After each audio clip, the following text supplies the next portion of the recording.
இப்போ இந்த விஷயம் வந்து நாங்க ஒரு டவுட்டா இருந்திருந்தோம்னு வச்சுக்கோங்க, ஜூலி இதுல இன்வால்வ் ஆயிருப்பாங்களா மாட்டாங்களான்னு யோசிச்சிருந்தேன்னா இதை நான் ரிலீஸ் பண்ணிருக்க மாட்டோம். நானும் சரி, நெல்சனும் சரி, ரெட்பிக்ஸோட ஜெரால் ப்ரோவும் சரி.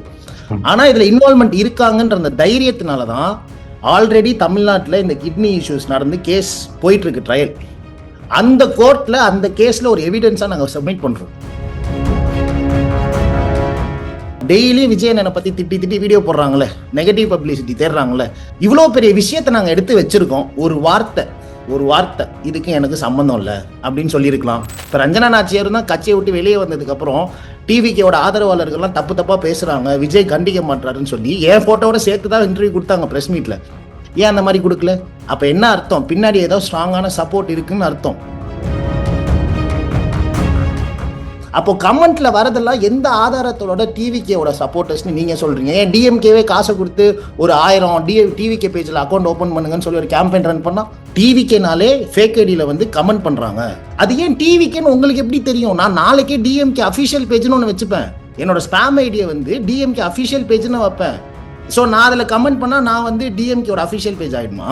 இப்போ சீமானனுக்கு லிட்ரலி வந்து ஒரு பொறாமன்னு வச்சுக்கோங்க. ஏன்னா அந்த கட்சி நடக்கிறதுக்கு மெயின் காரணம் அந்த இளைஞர்களோட கூட்டம். விஜய் கட்சி வேற பக்கம் புல்லாயிடுச்சு, டிவிகே பக்கம். விஜய் கட்சி ஆரம்பிச்சதுக்கு அப்புறம் எல்லா கட்சியில இருக்கிற இளைஞர்கள் பாதி பேர் இங்கிட்டு வந்துட்டாங்க. அப்ப என்டிகேக்கு இளைஞர்கள் சப்போர்ட் தான் அதிகம். அப்ப பெரிய இடத்துல அங்க அடி வாங்குறதுனால தான் அவர் பொறாமையில இப்படி பேசுறாருன்னு எனக்கு இன்னமும் தோணுது.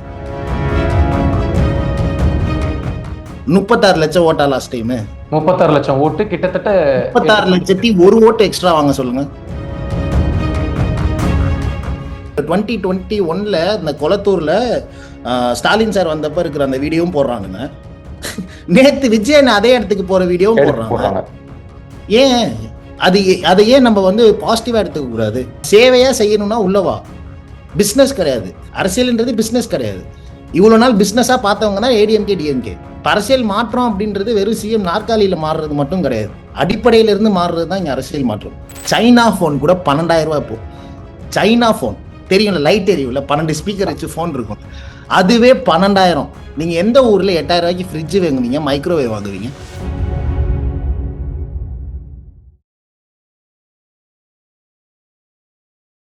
இளைய பாரதம் நேயர்களுக்கு வணக்கம்.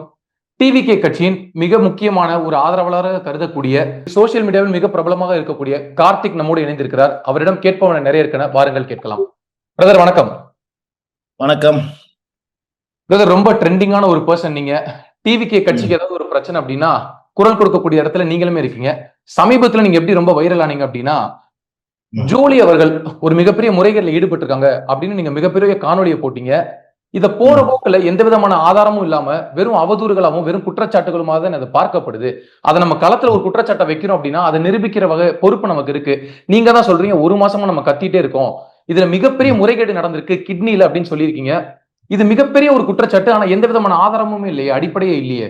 ஆதாரம் இல்லை அப்படின்னு உங்களுக்கு தெரியுது, சொல்றீங்க. உங்க பாயிண்ட் ஆஃப் வியூல நீங்க சொல்றீங்க ஆதாரம் இல்லை அப்படின்னு சொல்லி. ஆனா நாங்க இதை அணுகுன முறைன்னு ஒண்ணு இருக்குல்ல, யூடியூப் சேனல் மாதிரியோ இல்ல இன்ஃப்ளூயன்சர்ஸ் மாதிரியோ நாங்க இதை அணுகவே இல்லை. அதனாலதான் அந்த ப்ரூஃப் எல்லாம் நாங்க ரிலீஸ் பண்ணாம எந்த இடத்துல போய் சேர்த்தா இதுக்கு நீதி கிடைக்குமோ அந்த இடத்துல பெர்ஃபெக்டா நாங்க போய் சேர்த்திருக்கோம். இப்ப நான் ஒரு யூடியூபரா இருந்து, நான் ஒரு இன்ஃப்ளூயன்சரா இருந்ததுன்னா அடிச்சது நான் ஜாக்பாட் இதை வச்சு சம்பாரிச்சிடும் அப்படின்னு சொல்லி ஒவ்வொரு ப்ரூஃபையும் நான் ரிலீஸ் பண்ணி மக்களுக்கு தெரிவிச்சிருக்கலாம். ஆனா அப்ப அந்த விஷயம் நிரூபிக்கப்படுற வரைக்கும் நீங்க வெளியில சொல்லாம இருந்துக்கலாம் இல்லையா? அது ஒரு வகையில நீங்க எடுக்கக்கூடிய முன்னெடுப்பை தடுக்கிற விதமா இருக்கும்ல. நீங்க வெளிப்படையா சொல்றீங்க, வெளியில சொல்றீங்க.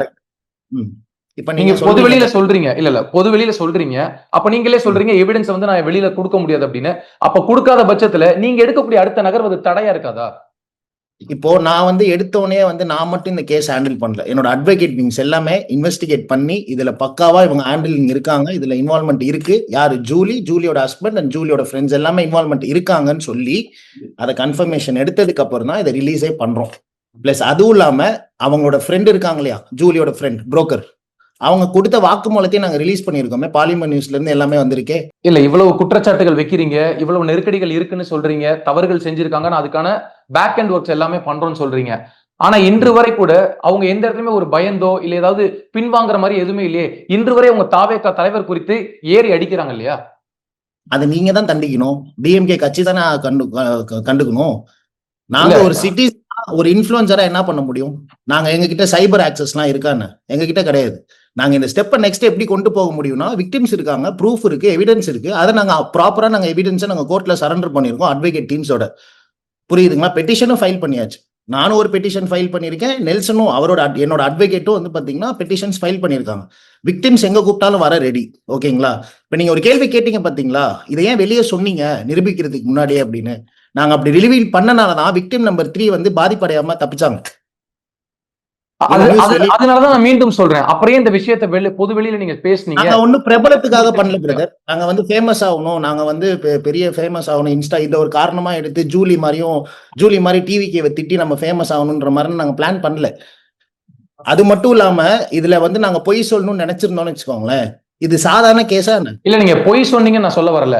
ஆனா ஒரு விஷயம் நான் எந்த அளவுக்கு ஸ்ட்ராங்கா அழுத்தி சொல்றேன், பேசுற மாதிரி நேத்தே நிறைய பேர் வந்து சேனல்ல இருந்து நிறைய பேர் என்கிட்ட பேசினாங்க. ஃபர்ஸ்ட் கூட நீங்க இதை வந்து பப்ளிசிட்டிக்காக பண்றீங்கன்னு நினைச்சோம் பிரதர். ஆனா நேத்து நீங்க பேசின அந்த வார்த்தைகள், அந்த நீங்க எக்ஸ்பிரஸ் பண்ண அந்த விதத்தை பார்த்து நாங்க கன்ஃபார்ம் பண்ணிட்டோம் அப்படின்னு சொல்லி, ஏன்னா அவங்க கிட்ட டோட்டல் ஸ்டோரியை சொன்னதுக்கு அப்புறம் கவர் பண்றேன்னு சொல்லியிருக்காங்க. ஃபெலிக்ஸ் ப்ரோ தெரியும் இல்லையா உங்களுக்கு, ரெட் பிக்ஸ், சும்மா உட்காந்து இன்டர்வியூ எடுத்திருப்பாரு. நாங்க எந்த இடத்துல எங்க கொடுக்கணுமோ கரெக்டா அந்த இடத்துல கொடுத்தோம். நாங்க நினைச்சிருந்தோம்னு வச்சுக்கோங்களேன், டிவிக்கு ஆதரவாளர், என்டிக்கு ஆதரவாளர், பிஜேபி ஆதரவாளர் எல்லாருக்கிட்டையுமே இந்த ப்ரூஃபை வச்சு பேசுங்க அப்படின்னு சொல்லி கொடுத்துருக்கலாமே. ஆனா அவங்களோட சுய லாபத்துக்காக, அவங்களோட தம்ப்நெயிலுக்காக, அவங்களோட வியூஸ்க்காக வேற மாதிரி பேசியிருப்பாங்க. புரியுதா? இப்ப இவ்வளவு பெரிய விஷயம் நீங்க எடுத்திருக்கீங்க, உண்மையிலேயே இதுக்கு ஒரு கட்ஸ் வேணும், அதுக்கு பாராட்டுகள். ஆனா இது உண்மையிலேயே எந்த அளவுக்கு ஒரு கடுமையான சட்ட நடவடிக்கை எடுக்கும், எந்த அளவுக்கு இது வந்து ஒரு தாக்கத்தை ஏற்படுத்தும் இன் ஃபியூச்சர்? நீங்க மறைமுகமா ஒரு சில விஷயங்கள் பண்றீங்க, இது இன் ஃபியூச்சர் எப்படிப்பட்ட தாக்கத்தை ஏற்படுத்தும் நினைக்கிறீங்க? இப்போ இந்த விஷயம் வந்து நாங்க ஒரு டவுட்டா இருந்திருந்தோம்னு வச்சுக்கோங்க, ஜூலி இதுல இன்வால்வ் ஆயிருப்பாங்களா மாட்டாங்களான்னு யோசிச்சிருந்தேன்னா இதை நான் ரிலீஸ் பண்ணிருக்க மாட்டோம். நானும் சரி, நெல்சனும் சரி, ரெட் பிக்ஸோட ஜெரால் ப்ரோவும் சரி. ஆனா இதுல இன்வால்வ்மெண்ட் இருக்காங்கன்ற அந்த தைரியத்தினாலதான் ஆல்ரெடி தமிழ்நாட்டுல இந்த கிட்னி இஷ்யூஸ் நடந்து கேஸ் போயிட்டு இருக்கு, ட்ரையல். அந்த கோர்ட்ல அந்த கேஸ்ல ஒரு எவிடன்ஸா நாங்க சப்மிட் பண்றோம். ஆனா இவ்வளவு ஒரு ஃபோர்ஸ்ஃபுல்லா ஒரு பென்ட்ரைவை வச்சு நாங்க கோர்ட்ல பெட்டிஷன் போட்டிருக்கோன்றத முதற்கொண்டு நாங்க சொல்லியும், அந்த ஜூலின்ற அந்த பொண்ணு என்ன பண்றாங்க, டெய்லி விஜயனை பத்தி திட்டி வீடியோ போடுறாங்களே, நெகட்டிவ் பப்ளிசிட்டி தேடுறாங்களே. இவ்வளவு பெரிய விஷயத்த நாங்க எடுத்து வச்சிருக்கோம். ஒரு வார்த்தை இதுக்கு எனக்கு சம்பந்தம் இல்லை அப்படின்னு சொல்லியிருக்கலாம். இல்ல எங்க மேல கமிஷனர் ஆபீஸ்ல போய் கேஸ் ஃபைல் பண்ணாங்க. நான் வந்து A2, நெல்சன் அட்வொகேட் வந்து A1 அப்படின்னு சொல்லி 8 பேர் மேல கேஸ் கொடுத்தாங்க. பிரஸ் மீட்ல கொடுத்துருக்கலாம்ல. இப்ப ரஞ்சனா நாச்சியார் தான் கட்சியை விட்டு வெளியே வந்ததுக்கு அப்புறம் டிவிக்கோட ஆதரவாளர்கள்லாம் தப்பா பேசுறாங்க, விஜய் கண்டிக்க மாட்டாருன்னு சொல்லி என் போட்டோட சேர்த்துதான் இன்டர்வியூ கொடுத்தாங்க பிரஸ் மீட்ல. ஏன் அந்த மாதிரி கொடுக்கல? அப்ப என்ன அர்த்தம்? பின்னாடி ஏதோ ஸ்ட்ராங்கான சப்போர்ட் இருக்குன்னு அர்த்தம். நான் அதை தான் நேற்று ஆபாசமா கத்துனேன். நான் கத்துனதுக்கு காரணம் என்ன தெரியுமா? 3 நாளா அந்த பொண்ணு விஜயை பத்தி திட்டி வீடியோ போட்டுட்டு இருக்காங்க. நான் கண்டுக்கவே இல்லை. ஆனா 3 வீடியோஸுமே விக்டிம்ஸ் 1ம் 2ம் சரி எனக்கு ஷேர் பண்ணி, என்ன பிரதர் ஆச்சு, கேஸ் நடக்குமா நடக்காதுன்னு அவங்க ஆதங்கத்தை வெளியே தெரிவிச்சாங்க. நம்ப மாட்டீங்க, ஸ்கிரீன் ஷேர் பண்றேன், பாக்குறீங்களா அந்த மெசேஜ்? அவங்களுக்காக ஸ்கிரீன்ஷாட் எடுத்து வச்சிருக்கேன், லைன்ல இருங்க.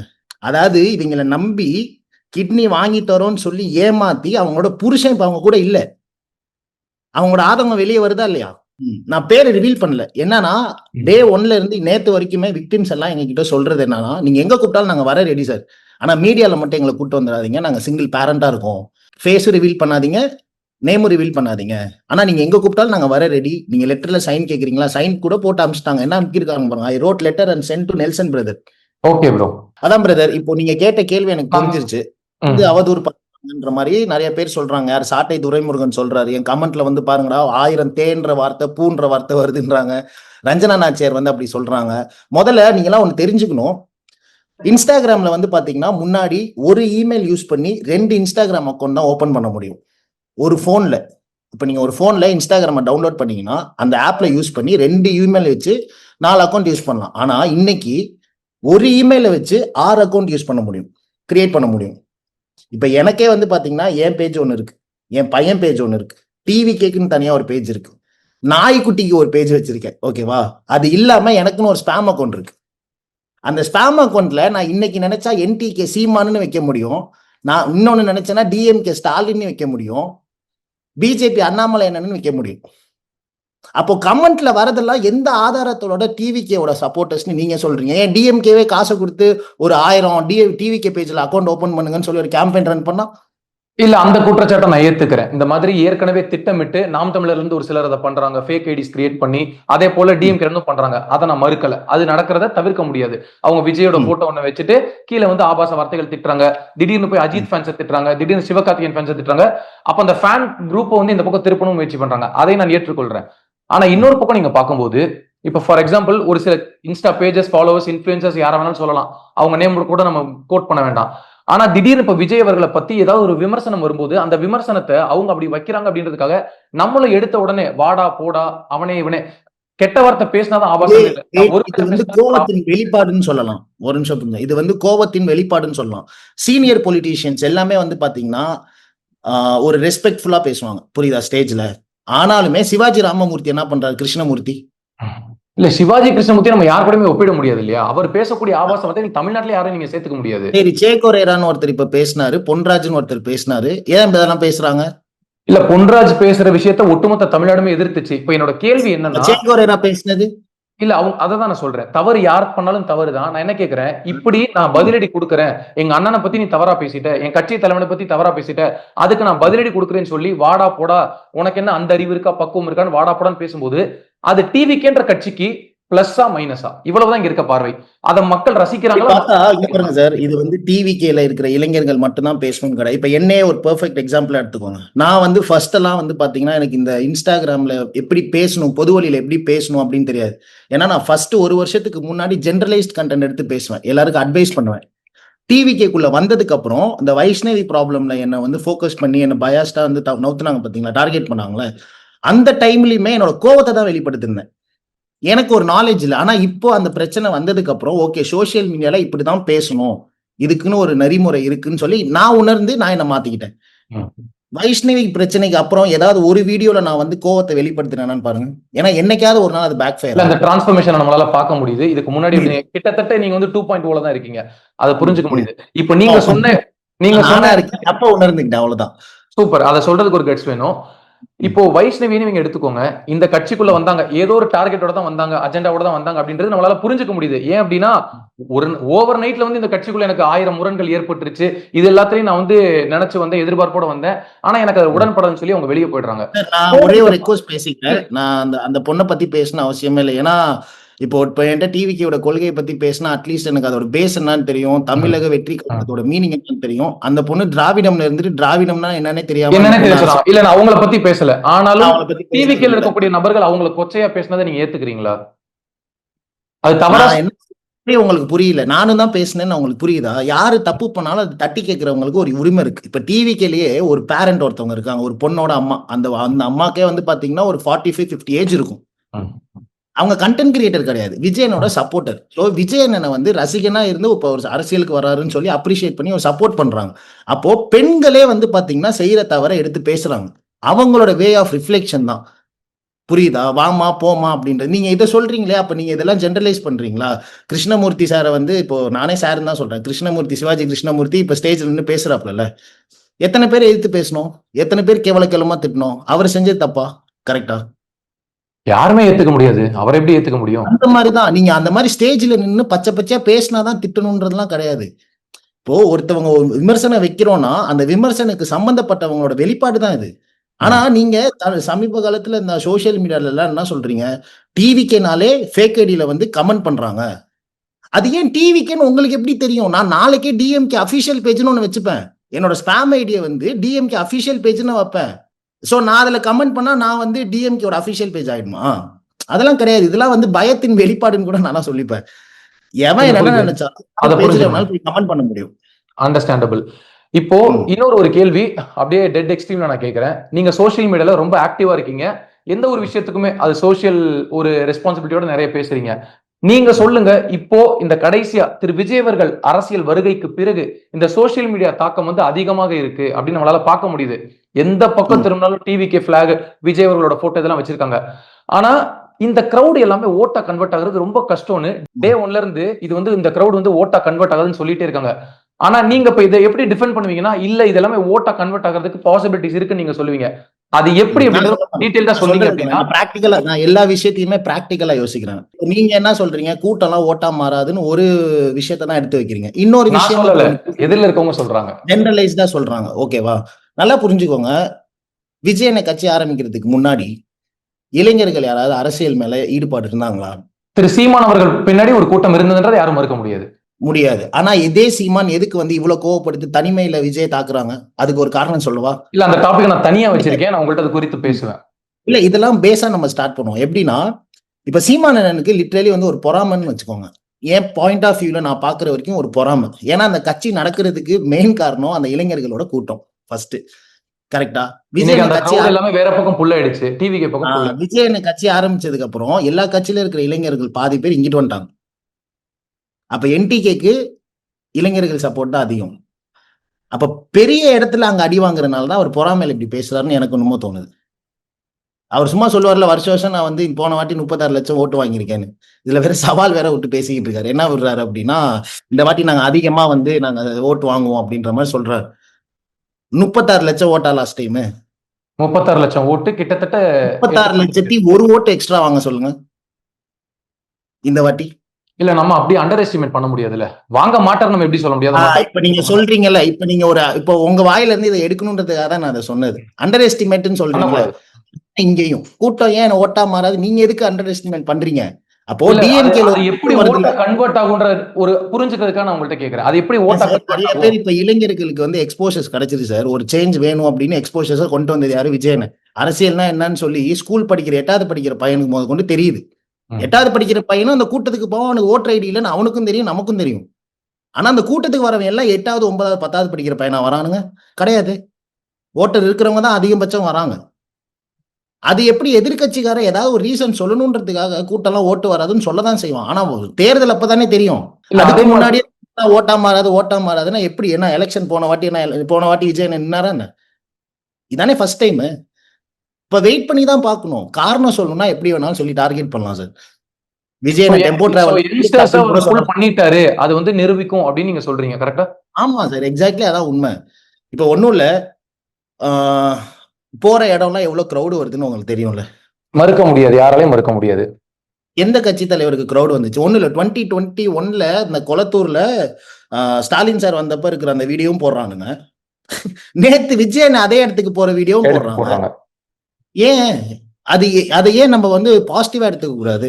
இப்ப நான் ஒரு டிவிகே சப்போர்ட்டர், நான் அந்த விஷயத்த பாசிட்டிவா தான் எடுத்துப்பேன். எதிர்கட்சிக்காரன் அந்த கூட்டத்தை வந்து ஓட்டு இல்லைன்னு சொல்லுவான். அவன் அது அவனோட பாயிண்ட் ஆஃப் வியூ. நான் என் பாயிண்ட் ஆஃப் வியூல நான் எப்பயுமே ஒரு ஆப்டிமிஸ்டிக் பர்சனா நான் அப்படிதான் ஸ்ட்ராங்கா யோசிப்பேன், மோட்டிவேட்டடா, பாசிட்டிவ் நோட்ல. இப்ப அதே மாதிரி இன்னொரு கேள்வி என்னன்னா, இப்ப நீங்க சொல்வது போல அந்த கூட்டத்துல பாதி பேர் வாக்கா மாறினா கூட அது மிகப்பெரிய ஒரு தாக்கத்தை ஏற்படுத்தும், அதை மறுக்கல.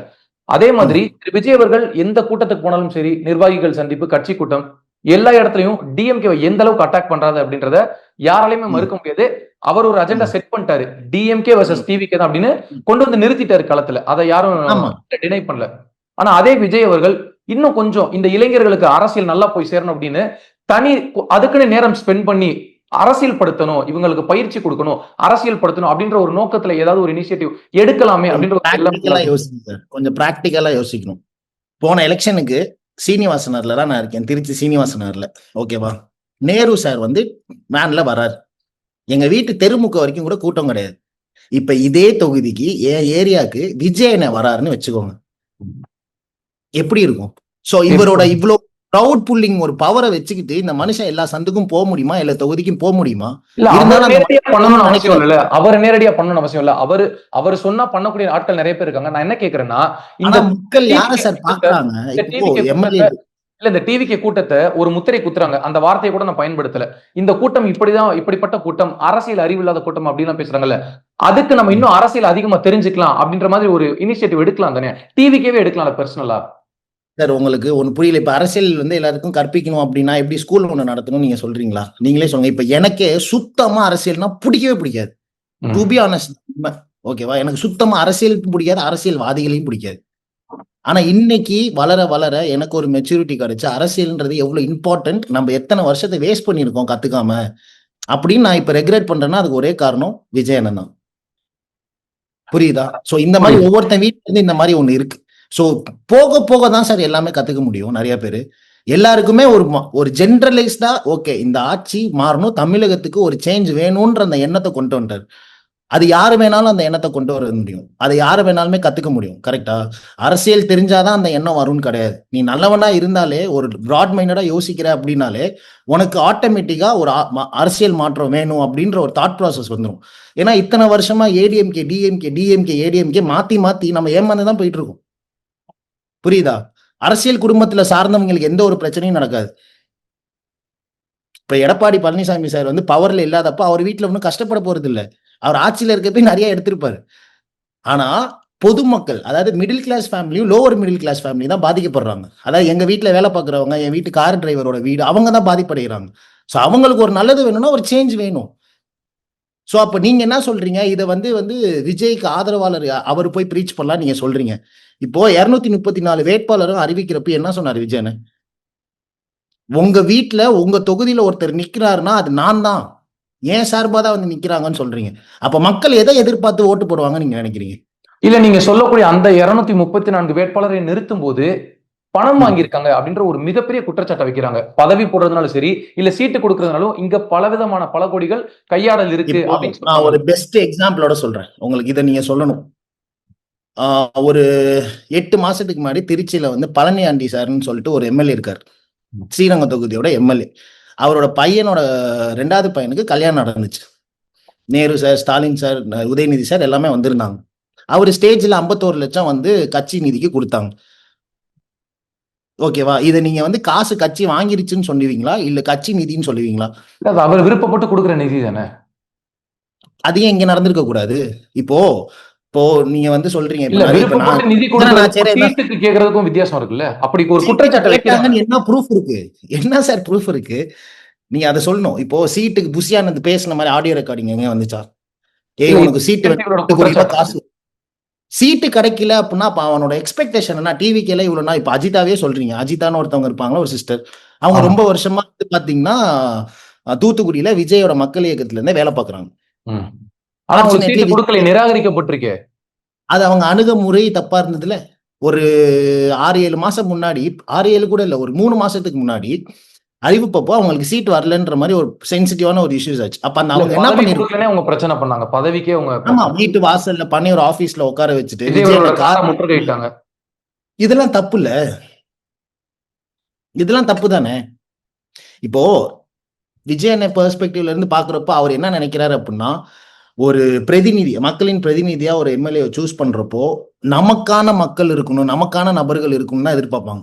ஏன்னா நீங்க சொல்லுங்க, நாளைக்கு அந்த தூத்துக்குடியில அஜிதா அப்படின்றவங்க வந்து போடுறாங்கன்னு வச்சுக்கோங்க, நாளைக்கு டிஎம்கே காரங்க காசு கொடுத்து அவங்களை விலைக்கு வாங்கினாங்கன்னா, அவங்கதான் சொல்றாங்களே, நான் தளபதிக்காக தான் கடைசி வரைக்கும் என் உயிரே கொடுப்பேன்னு சொல்றாங்கல்ல. அவங்க ஏன் சார் கார் அடிச்சு உடைக்க, ஏன் கார் அடிக்கணும்? ஏதாவது ஒருத்தவங்க பண்ணுவாங்களா? நான் அவங்கள தப்பு சொல்லல, அவங்க உழைப்பு வந்து டூ மேக்ஸ். விஜய்க்காக அணுகுமுறை தவறுதான், அதை நான் இல்லைன்னு மறுக்கலாம். அந்த அணுகுமுறை அதான் இங்க அப்போ இங்க இப்போ ஒரு 15 நாள் முன்னாடி கூட ஒரு பையன் வந்து நான் டிவி வாங்கி கொடுத்தேன், போன் வாங்கி கொடுத்தேன் அப்படின்லாம் சொல்றாப்புல. அவருக்கு கட்சி கொடுத்துருந்தோம்னு வச்சுக்கோங்க, சீட்டு கொடுத்துருந்தாதான் அதை சொல்லியிருப்பாரா? அப்போ அவர் ஒரு எதிர்பார்ப்போட தான் வந்து இந்த அரசியலுக்குள்ளேயே வராங்க. அப்போ என்ன மாற்றம் இருக்கு? டிஎம்கேல இருக்கிற எம்எல்ஏஸ்க்கும் டிவிகேல இருக்க எம்எல்ஏக்கும் என்ன டிஃபரன்ஸ் இருக்கும்? அதை தான் அங்க வந்து உடைக்கிறாரு. புரியுதுங்களா? சேவையா செய்யணும்னா உள்ளவா, பிசினஸ் கிடையாது. அரசியல்ன்றது பிசினஸ் கிடையாது. இவ்வளவு நாள் பிசினஸா பார்த்தவங்க தான் ஏடிஎம்கே டிஎம்கே. அரசியல் மாற்றம் அப்படின்றது வெறும் சிஎம் நாற்காலியில மாறுறது மட்டும் கிடையாது, அடிப்படையில இருந்து மாறுறது தான் இங்க அரசியல் மாற்றம். புரியுதா? இதுக்கப்புறம் ஒரு புது அரசியல்வாதி ஒருத்தர் இந்த மாதிரி நடிகரா இருந்து அரசியலுக்குள்ள வரணும், இன்னும் பல வருஷம் ஆகும். இந்த கிரௌட், இந்த இம்பாக்டோட ஓப்பனிங்ஸோட வரணும்னா யோசிச்சு பாருங்க, யாரு வருவா விஜய் கருத்து? யாராவது இருக்காங்களா சினிமா இண்டஸ்ட்ரியில? இல்ல உங்களுக்கு தெரிஞ்ச யாராவது ஸ்டார்ஸ்? அது வரவேற்கக்கூடிய விஷயம் தான். இப்போ நீங்க இந்த இடத்துல இன்னொரு இந்த கேள்வியில இதுக்கு நீங்க தெளிவா ஒரு விளக்கம் கொடுத்தீங்கன்னா அது எனக்கு மட்டும் இல்ல, எல்லாருக்குமே புரிஞ்சிடும். ஒரு 3 தினங்கள் முன்னாடி திமுக தேர்தல் அறிக்கை வருது. அதுல முதலமைச்சர் ஸ்டாலின் அவர்கள் சொல்றாரு, பெண்களுக்கு 8000 ரூபாய் கூப்பன் கொடுப்போம், அதுல fridge, washing machine, TV, microwave அவன் நீங்க எதுனாலும் வாங்கிக்கலாம் அப்படின்னு 8000 ரூபாய் கூப்பன் கொடுப்போம் அப்படின்னு சொல்றாங்க. யாருமே கேட்கிறேன், சைனா போன் கூட 12,000 ரூபாய். இப்போ சைனா போன் தெரியும்ல, லைட் எரியும்ல, 12 ஸ்பீக்கர் வச்சு போன் இருக்கும், அதுவே 12,000.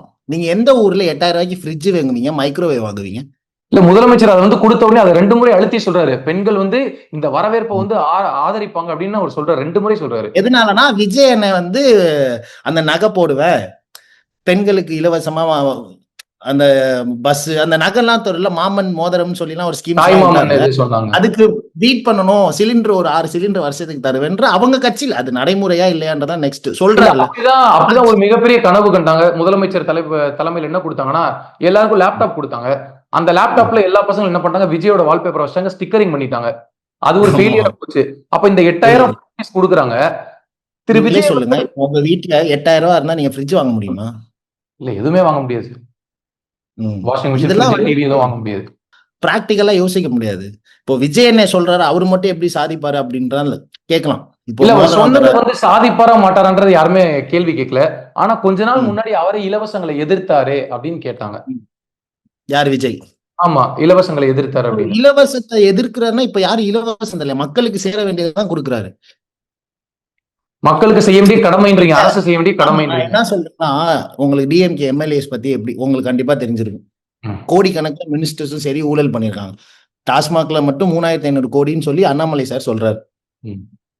கேஎன்ஆர் சார் வந்து பாத்தீங்கன்னா 888 கோடி அடிச்சிருக்காரு. இதெல்லாம் யாரு காசு? அவங்கதான் சொல்றாங்களே, நீதிமன்றத்துல போய் நாங்க நிரூபிப்போம் நிரபராதின்னு. எத்தனை வருஷம் கழிச்சு? அப்போ இங்க எம்எல்ஏ அப்படின்றது எதை பேஸ் பண்ணி இவ்வளவு நாள் நம்ம பழகிருக்கோம், நம்ம நினைச்சு நம்ம வந்து அவங்களுக்கு ஓட்டு போட்டிருக்கோம். எலெக்ஷன் அப்ப தொகுதிக்குள்ள வருவாங்க, அப்புறம் காணா போயிருவாங்க. அப்ப இதுதான் ஏமாற்றம், இதுதான் அரசியல் மாற்றமும் நான் சொல்றேன். புரியுதா உங்களுக்கு? சோ இந்த மாதிரி ஒவ்வொரு தொகுதியிலையும் ஒவ்வொரு எம்எல்ஏவும் மக்களுக்காக உழைச்சா நல்லா இருக்கும்ன்றோம். சோ அதை தான் விஜயனை கொண்டுட்டு வர்றாரு. உங்களுக்கான ஆட்சி இது, புரியுதுங்களா? நான் நிக்க வைக்கிற ஒவ்வொரு எம்எல்ஏ கேண்டிடேட்டும் நான் என் சார்பா வேலை பார்க்க வரவங்க அப்படின்னு தான் சொல்லி நிக்க வைக்கிறேன். அப்ப மக்கள் ஓட்டு போடுறது அந்த தொகுதி எம்எல்ஏ அப்படின்றதுக்காக, இப்ப அருண்குமாருக்காக போடுற ஓட்டு கிடையாது, விஜயனுக்காக போடுற ஓட்டு. இப்போ அதே மாதிரி இப்போ சோசியல் மீடியால அவருக்கு பயங்கரமான சப்போர்ட் இருக்கு, பெண்கள் மத்தியில பயங்கர வரவேற்பு இருக்கு, இளைஞர்கள் மத்தியில வரவேற்பு இருக்கு. ஆனா என்ன இருந்தாலும் மக்கள் கிட்ட போய் அவர் வாக்கு சேகரிக்கணும். ஒரு எலெக்ஷன் கேம்பெயின்னா அவர் போகணும். இப்போ நேத்து நீங்க பாத்தீங்க, ஒரு உதாரணத்துக்கு மக்கள் வெள்ளத்துல ஊர்ந்துதான் வர்றாரு. அது ஒரு விஷயத்த தெளிவா புரிய வைக்குது. ஆளுங்கட்சிக்கெல்லாம் மிகப்பெரிய அச்சத்தை ஏற்படுத்துது, இவ்வளவு சப்போர்ட்டோட வர்றாரு அப்படின்னு. ஆனா இன்னும் அவரை பார்த்த உடனே, அவரை பார்க்கக்கூடிய அந்த வேகத்துல, அந்த ஒரு ஆரவாரத்துல, உற்சாகத்துல என்ன பண்ணிடுறாங்க, அவர் பின்னாடி ஒரு வாகனத்தை பின்தொடர்ந்து பைக்ல போறது, அது மரணம். அதுக்கு என்னதான் ஒரு முற்றுப்புள்ளி எப்படிதான் வைக்கிறது? அதுக்கு அது கிரேஸ் சார். அதை நீ என்ன பண்ணாலும் மாத்த முடியாது. ஒவ்வொருத்தன் வீட்லயும் போய் கதவை தட்டி சொன்னாதான் கேட்க முடியும். பாசிபிளா? இவ்வளவு நாள் திரையில பார்த்த ஒருத்தர் நமக்காக எல்லாத்தையும் விட்டுட்டு மக்களுக்கு நல்லது செய்யணும், என் வீட்டுல நல்லது செய்யணும், அவர் வீட்டுல நல்லது செய்யணும் நினைச்சு வர கொண்டாடணும்ன்ற நோக்கத்துல புரியாத மக்கள் எல்லாருமே பிராட் மைண்டடா இருப்பாங்களான்னு தெரியாது. இல்ல, அப்ரிஷியேட்டபிள் தான். ஆனா இது என்ன ஆயிடுது அப்படின்னா, விஜய் கஷ்டப்பட்டு ஒரு முன்னெடுப்பு எடுக்கிறாரு. நானே வீடியோ போட்டிருக்கேன், சின்ன லேக் கொடுக்குது இல்ல. ஏன்னா என்ன பண்றாங்க, விஜயை சந்திக்க போன மாணவன் பைக்கில இருந்து விழுந்தான், விஜய் சந்திக்க போன கூட்டத்தில் மயங்கி விழுந்தார், தண்ணி பாட்டில் என்ற வரைக்கும் எல்லாத்தையும் கேப்சர் பண்ணி போடுறாங்க. ஏன்னா ஊடகம் இன்னைக்கு எப்படி இருக்குன்றது நமக்கு தெரியும். அப்படி இருக்கும்போது இந்த ஊடகம் மெயின் ஸ்ட்ரீம் மீடியால எதனால சின்ன விஷயம்னாலும் வெளிச்சத்துக்கு வந்துருது. அப்போ இதுக்கு ஒரு ஃபுல் ஸ்டாப் நம்ம வச்சுதானே ஆகணும். இதை வந்து சமாளிக்க முடியாது. சரி, அது நீங்க யோசிங்க. விஜய் அண்ணன் வந்து இவ்வளவு நாள் ஸ்கிரீன்லயே பார்த்துட்டு இப்ப மக்கள் சேவைக்காக வரப்போ, விஜய் அண்ணன் சாதாரண ஆள் கிடையாது. உதயநிதி அண்ணன் மாதிரி ஒரு நார்மல் ஆக்டர் கிடையாது. டாப் லெவல்ல இருக்கிற ஒரு ஆக்டர் தமிழ்நாடு மக்களுக்காக வேலை செய்யணும், பணி செய்யணும்ன்றதுக்காக சோசியல் சர்வீஸ்க்காக கட்சி ஆரம்பிச்சு வர. அப்போ மக்களோட சப்போர்ட் அங்க போக தான் செய்யுது. நான் அதையே கண்டிச்சு நானே வீடியோ போட்டிருக்கேன், அப்படி போவாதீங்க, அப்படி போவாதீங்க, அப்படி போவாதீங்கன்னு. எத்தனை பேர்? எல்லாருமே சொல்லிட்டாங்க, நான் மட்டும் இல்ல, நிறைய பேர் சொல்லியிருக்காங்க. ஏன் அந்த கரூர் ஸ்டாம்பீடுக்கு அப்புறம் கூட ஆதவர்ஜுன் அண்ணனும் சரி, புஷி அண்ணனும் சரி ரெக்வஸ்டே பண்ணியிருக்காங்க, கர்ப்பிணி பெண்களும் குழந்தையை கூட்டு வராதீங்கன்னு. பட் இருந்தாலும் வராது. குளத்தூர்ல அதை பார்க்கும்போது அந்த நெக்ஸ்ட் அதான் சொல்ல வந்தேன். ஏற்படுது திரும்ப. நான் இப்ப அதை தான் சொல்ல வந்தேன். இந்த வீடியோ ஆரம்பிக்கிறதுக்கு முன்னாடி ஃப்ரெண்ட் ஒருத்தர் வீடியோ ஷேர் பண்ணாரு. ஆதவர்ஜுன் சொல்றாரு, கொளத்தூர் தொகுதியில கரூர் ஸ்டாம்பீட் மாதிரி மக்களோட வேவு வருது, தலைவர் வந்து போய் பேசுறதுக்கு விருப்பம் இல்ல, பயந்துட்டாப்ல அப்படின்ற மாதிரி சொல்றாங்க. அப்ப என்ன பண்ண முடியும்ன்றீங்க? இதெல்லாம் வந்து நம்ம அட்ஜஸ்ட் பண்ணிட்டு தான் இருக்கணும். ஆனா சில ஊடகங்கள், அந்த ஊடகங்களை நடத்துற சில நபர்கள் இதுதான் சாக்குன்னு சொல்லி அவங்களுக்கு பர்சனலா ஒரு பொலிட்டிக்கல் பார்ட்டியை பிடிக்கல. இப்ப நக்கீரன் கோபாலே எடுத்துக்கோங்க, நான் எதுக்கு சுத்தி பேசுறேன், நக்கீரன் கோபாலே எடுத்துக்கோங்க ப்ரோ. அதே மாதிரி நக்கீரன் கோபால் அப்படின்ற பேரை நீங்க எடுத்ததுனால இந்த கேள்வி நான் கேட்கிறேன். உங்களோட வீடியோவோட டைப் எப்படி இருக்கும்னா, ஒரு வீடியோ நீங்க ரிலீஸ் பண்றதுக்கு முன்னாடி ஒரு ப்ரோமோ மாதிரி ஸ்டே டியூன்ட் அந்த மாதிரி போட்டுட்டு போடுவீங்க. இப்போ ரீசெண்டா நீங்க கடைசியா ஸ்டே டியூன்ட் எதுக்கு போட்டிருக்கீங்கன்னா, நக்கீரன் கோபால், சவுக்கு சங்கர், சாட்டை துரைமுருகன் இவங்கள பத்தி நீங்க ஒரு போஸ்ட் போட்டிருக்கீங்க. இன்னும் அதுக்கான வீடியோ நீங்க ரிலீஸ் பண்ணலன்னு நினைக்கிறேன். ஒருவேளை உங்களுக்கு கம்ஃபர்டபுளா இருந்தா அங்க என்ன பேச போறீங்களோ அதை நீங்க வாய்ப்பு இருந்துச்சுன்னா நீங்க பேசலாம். உங்களுக்கு யாரும் ஃபோர்ஸ் பண்ணல, உங்களால முடிஞ்சா பேசுங்க. ஓகே. ஆக்சுவலி நான் எதுக்கு இவங்கள பத்திலாம் பேசணும் அப்படின்னு ஒரு டிசைட் பண்ணேன் அப்படின்னா, எனக்கு பர்சனலா வந்து என்கிட்ட கேட்டீங்கன்னா, நக்கீரன் அண்ணன் எனக்கு ரொம்ப பிடிக்கும். சவுக்கு சங்கர் அண்ணனையுமே ஒரு காலத்துல பிடிச்சது. ஏன்னா அவர் வே ஆஃப் எக்ஸ்பிரஸ் பண்றது, இந்த டிஎம்கே பண்ற தப்பெல்லாம் ஒரு பிரிண்ட் அவுட் மாதிரிலாம் போட்டு டீட்டெயிலாக ரிப்போர்ட் கொடுப்பாரு. அதே மாதிரி தான் மாரிதாஸ் அண்ணனையும். நான் மாரிதாஸ் அண்ணனை ரீசெண்டாக தான் பார்த்துட்டு இருக்கேன் அவரோட வீடியோஸ்லாம். எனக்கு எதுல முரண்பாடு வந்தது இவங்க மேலலாம், இவங்க பண்றது கொஞ்சம் தப்பா இருக்கோ, தப்பான பாதையில பண்றாங்களோ அப்படின்னு தோணுச்சு அப்படின்னா, இப்ப நக்கீரன் கோபாலன் எடுத்துக்கோங்களேன். அவர் ஒரு ஜேர்னலிஸ்ட். மீடியாக்கும் சரி, பிரஸுக்கும் சரி, ஜேர்னலிஸ்டுக்கும் சரி, they all have the power to influence. மக்களுக்கு வந்து ஒரு விஷயத்த அவங்க சொன்னாங்கன்னா, பிரஸுக்காரன்டா அவன் கரெக்டா சொல்லுவான்டா, அவங்க மீடியா பீப்புள்டா கரெக்டா சொல்லுவான் அப்படின்ற ஒரு எண்ணம் இருக்கு மக்கள் மத்தியில. அப்போ ஒரு ரெஸ்பான்சிபிளான ஒரு வேலையில இருக்கிறப்போ, ஒரு தொழில் பார்க்குறப்போ, ஒரு பிரஸ் வச்சிருக்கிறப்போ, நீங்க என்ன பண்ணணும்? ஒரு நியூட்ரலா இருந்ததானே நீங்க மக்களுக்கு வந்து விஷயத்த நீ கொண்டு போய் சேர்க்கணும். நான் என்னதான் ஒரு பிரஸ்ஸா வச்சிருந்தாலும், நான் ஒரு ஜேர்னலிஸ்டா இருந்தாலும், அவர் எப்பயுமே தன்னை வந்து ஒரு டிஎம்கே ஸ்டாண்டா தானே காமிச்சிருக்காரு. அவர் என்னைக்குமே நீங்க வந்து ஜேர்னலிஸ்ட் நக்கீரன்னு ஒரு இது வச்சிருக்க கூடாது, பண்ணக்கூடாது. அப்படி பொது வழியில சொல்லக்கூடாதுன்ற உங்களோட ஊடகத்தை யூஸ் பண்ணி நீங்க மக்கள் மனசுல போய் அப்படி திணிக்க கூடாது, அது தப்பு. இப்போ நான் எதனால இதை சொல்றேன் அப்படின்னா, அவர் வந்து டிஎம்கே சப்போர்ட்டர், அதெல்லாம் ஓகே, அது அவர் பர்சனல் சாய்ஸ். அவர் இன்னைக்கு டிஎம்கேவா இருக்கலாம், இல்ல நாளைக்கு பன்னீர்செல்வம் மாதிரி நம்ம கட்சியிலே வந்து சேரலாம். அது யாரு கணிக்க முடியும்? அரசியலை பத்தி தெரியாது இல்லையா? இங்க நான் என்ன சொல்றேன்னா, எல்லா டீ கடையிலையும் பாக்குறேன், ஒரு ப்ரூஃபே இருக்கு. நான் ஒரு டீ கடையில வீடியோவே எடுத்துட்டேன். ஒரு சைட்ல வந்து தினமலர் பேப்பர் தொங்குது, போஸ்டர். இன்னொரு சைட்ல வந்து பாத்தீங்கன்னா நக்கீரனோட போஸ்டர் தொங்குது. எல்லா டீ கடையிலையும் நான் நோட் பண்ணிட்டேன். ஓகேங்களா? தினமலர்ல டிஎம்கே பண்ண சூப்பரான விஷயத்த, சின்ன விஷயமா தான் இருக்கும், ஆனா அதை பெருசா எழுதிருப்பாரு, ஹைலைட்டடா. ஆனா அதே சைடு நக்கீரன் சைடு பாத்தீங்கன்னா பக்கத்துல என்ன சொல்ல, அதாவது தினமலர் நக்கீரன், ஓகேவா? இப்படி இருக்கும். இந்த சைடு டிஎம்கே பெருமையா இருக்கும், இந்த சைடு டிவிகேவை கேவலமா பேசியிருப்பாங்க. வேற ஏதாவது ஒரு ஆர்டிகல் இருக்குமான்னு பாத்தீங்கன்னா ஒரு ஆர்டிகல் இருக்காது, டிவிகே மட்டும்தான் இருக்கும். சரி, புக் ஒன்னு இருக்கு 30 ரூபாய்க்கு, அதையும் ஓபன் பண்ணி பார்க்கலாம். ஃபர்ஸ்ட் பேஜ்ல இருந்து ஒரு 3 பேஜ் வரைக்கும் விஜய் பத்தி தான் இருக்கும், அதுக்கப்புறம் தான் பொதுவா போட்டிருப்பாரு. இல்ல, அவர் தான் சமீபத்துல கூட ஒரு கடுமையான குற்றச்சாட்டை திரு விஜய் அவர்கள் மேல வச்சார் இல்லையா, ஐயா நல்லக்கண்ணு அவர்கள் மறைவுல கூட. அது என்னன்னா, நீங்க யோசிச்சு பாருங்க, சரக்கு அடிச்சுட்டு வந்தாரு, குப்புன்னு நாரிச்சு அப்படின்னு சொல்றாங்க. அவர் சரக்கு அடிச்சுட்டு வரலன்னு ரோயாலா மணி அவர் கரெக்டா சொல்லியிருப்பார். நான் அங்கதான்டா இருந்தேன் அப்படின்னு சொல்லி மீசக்காரன்னு சொல்லி ஆவேசமா பேசியிருப்பார். இன்னும் ஒரு சில பேர்ல என்ன சொன்னாங்க அப்படின்னா, பெர்ஃபியூம்ஸ் நான் சொல்றேன், அதை சொல்றேன், ஒரு வீடியோவே போட்டிருக்கேன். அடுத்த நாள் காலையில பிரேமலதா அம்மாவும் மேமும் ரஜினிகாந்த் சாரும் அந்த டெத்ல உட்காந்துட்டு என்ன தெரியுமா பேசிட்டு இருப்பாங்க? அதாவது அந்த சுஜிதா, அந்த பிரேமலதாவோட தம்பியா என்னன்னா சுதீஷ், அவர் வந்து ரஜினிகாந்த் சார் கிட்ட கூப்பிட்டு, சார் சூப்பரா இருந்துச்சு சார், நீங்களும் கமல்ஹாசன் சாரும் அந்த வீடியோல செம்மையா இருந்துச்சு சார், பேசுற இடமா அது? நல்லக்கண்ணையா மாதிரி ஒரு பெரிய லீடரோட டெத்த இதுல போய் உட்காந்துட்டு பேசுற டாபிக் அது. அதுக்கு இவரு sir super star, oh Nelson is a great director அப்படின்னு. இதெல்லாம் அசிங்கமா இல்ல? விஜய் என்ன குடிச்சிட்டு வந்தாருன்றதுக்கு உனக்கு ப்ரூஃப் கிடையாது, நீ தான் சொல்ற. ஆனா டிஎம்கேல இருக்கிற ஆளுங்க, அதாவது Rajinikanth sir DMK supporter, DMDK இப்ப டிஎம்கேட அலைன்ஸ் வச்சிருக்கு. ரஜினிகாந்த் சார் வந்து டிஎம்கே சப்போர்ட்டர் நம்ம சொல்ல முடியாது இல்ல. அவர் பல முறைகள் வெளிப்படையா சொல்லியிருக்காரு, தேசிய தலைவர் எனக்கு எந்த அளவுக்கு பிடிக்கும், தேசியத்தில் இருக்கக்கூடிய தலைவர் அப்படிலாம் சொல்லியிருக்காரு. அதனால அவர் இதுதான் அதை நம்ம கோட் பண்ண வேண்டாம்.